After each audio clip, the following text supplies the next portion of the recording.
Good afternoon, student.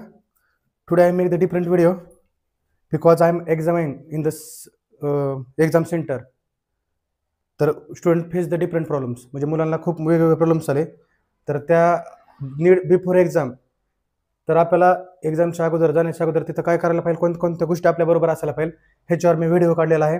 आणि mostly English आणि सायन्सचे students माझे जे ट्युशनमध्ये आहेत आणि सगळ्यांसाठी 6 व्हिडिओ मी तयार करायला लागले. तर त्या मुलांसाठी ज्यावेळेस एक्झामसाठी जाण्याच्या अगोदर काय करायला पाहिजे ह्या गोष्टीवर आपण हा डिटेल व्हिडिओ बघणार आहोत. आता फर्स्ट आहे फ्रंट पेज. आता फ्रंट पेजमध्ये तुम्हाला फिल डिटेल प्रॉपरली म्हणजे जे काही इन्फॉर्मेशन आहे ते प्रॉपरली तुम्हाला फिलअप करायचे, ज्याच्यामध्ये केंद्र क्रमांक आहे म्हणजे सेंटर नंबर आहे, त्याच्यानंतर तुमचा सीट नंबर आहे, तो सीट नंबर तुम्हाला खाली वर्डमध्ये पण लिहायचा आहे, पुन्हा तुमची इथं सही आहे, सुपरवायझरची सिग्नेचर आहे, त्याच्यानंतर तुम्हाला सब्जेक्ट लिहायचा आहे, त्याच्यानंतर डेट प्रॉपरली टाकायची, पुन्हा तुमची उत्तर लेखनाची भाषा कोणती आहे तर ते पण तुम्हाला टाकायचे. जर इंग्लिशचा पेपर असेल तर तुमची भाषा इंग्लिश येणार आहे, सायन्सचा पेपर असेल तरी तुमची इंग्लिश जे लँग्वेज स्टडी आन्सर असेल तर ते पण काय असणार आहे, इंग्लिशमध्ये असणार आहे. त्याच्यानंतर तुम्हाला सप्लिमेंट.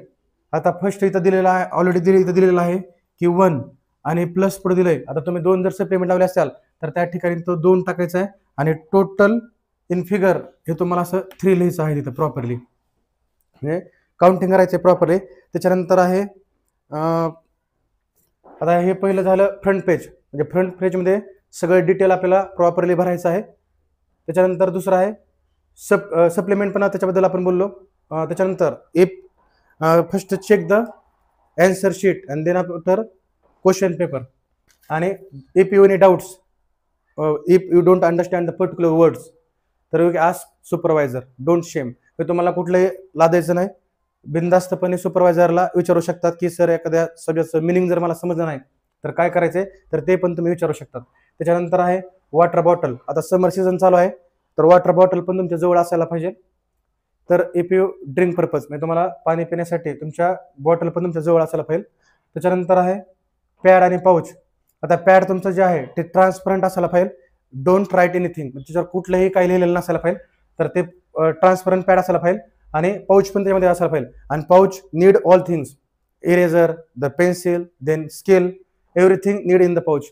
फर्स्ट चेक म्हणजे त्याच्यामध्ये सगळं पाऊचमध्ये सगळं आहे का ते बघायचं.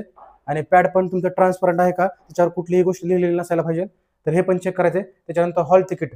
आता हॉल तिकीट तुमच्याकडे ओरिजिनल असणार आहे, पण एक झेरॉक्स कॉपी पण तुम्हाला त्याच्यात तयार करून ठेवा. जर if you lost then need the Xerox copy, तुमच्याकडे झेरॉक्स कॉपी असायला पाहिजे आणि ते प्रॉपरली तुम्हाला त्याचं झेरॉक्स करून ठेवायचं हॉल तिकीटचं पण, आणि प्रॉपर त्याला मॅनेज करायचं आहे. म्हणजे तुम्ही आता मी काही स्टुडंटचं बघितलंय की काय एकच पेपर झालाय पण काय स्टुडंटचे हॉल तिकीट जे आहेत ते त्याला असे रेश पडली किंवा फाटले थोडेफार, तर त्याला त्याच्यासाठी झेरॉक्स करून ठेवायचे प्रॉपरली. त्याच्यानंतर पेन.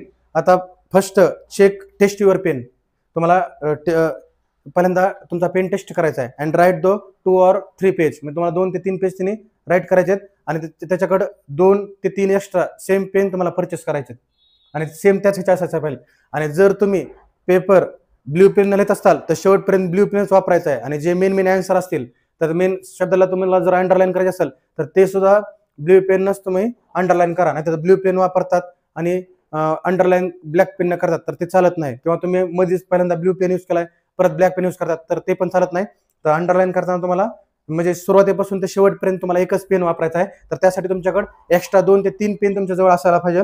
आणि त्याच्या पेपरला नेण्याच्या अगोदर तुमचा पेन जो प्रॉपरली टेस्ट करायचा आहे की तो प्रॉपरली चालतंय का, त्यासाठी त्या 2 ते 3 पेज लिहायचे आहेत. त्याच्यानंतर पुन्हा आहे वॉचेस. आता वॉच हा सिंपल वॉच असायला पाहिजे, तुम्हाला अशा प्रकारची सिंपल वॉच असायला पाहिजे. तुम्हाला डिजिटल वॉच चालत नाही, म्हणजे तुम्हाला सिंपल वॉच असायला पाहिजे. आणि पुन्हा नॅपकिन. आता तुम्हाला समर सीझन चालू आहे तर स्वीट तुमच्या बॉडीमधून घाम येऊ शकतो आणि घाम जर आला तर त्या आन्सर शीटवर पाणी जर पडलं तर तुम्ही त्याला असं पुसायचं नाही, जेणेकरून पेपर पण फाटू शकतो ओला झाल्याच्या नंतर. तर त्यासाठी तुमच्याजवळ नॅपकिन पण ठेवायचे आहे, नॅपकिन असायला पाहिजे.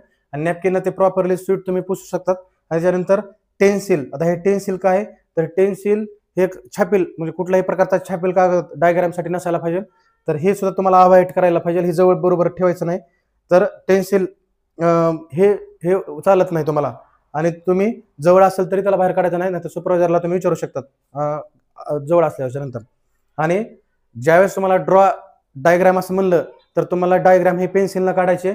जर तुम्हाला टेबल आला असेल तर हा टेबलमध्ये काय ब्लँक शब्द सोडलेले असेल, आता जसं सायन्स असेल किंवा इंग्लिशमध्ये असेल तर तुम्हाला इथं ही दिलं असेल, टेबल दिलं असेल तर ह्या टेबलमधली जी इन्फॉर्मेशन आहे ते तुम्हाला पेनमध्येच भरायची आहे, पेननं. आणि त्याच्यानंतर जर तुम्हाला डायग्राम काढायला लावली असेल तर तुमची जी डायग्राम आहे ते तुमची पेन्सिलनं तुम्हाला ड्रॉ करायची, पेनचा यूज करायचा नाही ठिकाणी. ड्रॉ म्हणलं की पेन्सिल वापरायची. आणि फिल द टेबल असं म्हणलं तर तुम्हाला ते जे इन्फॉर्मेशन आहे मधली, जे ब्लँक सोडलेले आहे शब्द, तर ते तुम्हाला पेननंच लिहायचे आहेत. तर ह्या सगळ्या गोष्टीसाठी हा मी व्हिडिओ क्रिएट केला होता. भरपूर मुलांना प्रॉब्लेम्स क्रिएट व्हायला होते आणि त्यासाठी आपण हे आधी सगळं चेक करायचं की आपल्याजवळ ह्या सगळ्या गोष्टी आहेत का, आणि तरच घर सोडायचं. आणि जर एखादी ह्याच्यातली गोष्ट विसरली तर परत तुम्हाला शेजारच्याला मागावं लागेल. तर त्यासाठी हा व्हिडिओ मी क्रिएट केला होता. आणि मोस्टली इंग्लिश आणि सायन्स स्टुडंटसाठी ह्या गोष्टी बेनिफिट्स आहेत. तर तुम्हाला ह्या गोष्टींचा प्रॉपर एकदा परीक्षेला जाण्याच्या अगोदर तुम्ही हे सगळं बघा. Thank you so much.